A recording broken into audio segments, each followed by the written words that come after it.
സംസ്ഥാനത്തെ വിദ്യാർത്ഥി കൺസെഷൻ നിരക്ക് വർദ്ധിപ്പിക്കാൻ ആലോചന. 1 രൂപയിൽ നിന്ന് 3 രൂപയാക്കി ഉയർത്താനാണ് തീരുമാനം.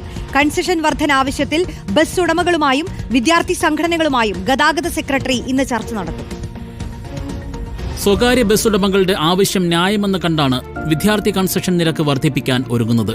നിലവിലെ 1 രൂപയിൽ നിന്ന് 3 രൂപയായി ഉയർത്താനാണ് ആലോചന. വിഷയത്തിൽ ഇന്നും ചർച്ച നടക്കും. ഗതാഗത സെക്രട്ടറി PB നൂഹാണ് ചർച്ച നടത്തുക. 11 മണിക്ക് വിദ്യാർത്ഥി സംഘടനകളുമായും 11:30 സ്വകാര്യ ബസ് ഉടമകളുമായും വെവ്വേറെയാണ് ചർച്ച. വിദ്യാർത്ഥി കൺസെഷൻ വർദ്ധിപ്പിക്കുന്നതിൽ സർക്കാർ നിയോഗിച്ച രവിരാമൻ കമ്മീഷൻ റിപ്പോർട്ട് ഇന്നത്തെ യോഗത്തിൽ ചർച്ചയ്ക്ക് വരും. എന്നാൽ ST നിരക്ക് വർധന അനുവദിക്കില്ലെന്നാണ് SFIയുടെയും KSUവിന്റെയും നിലപാട്.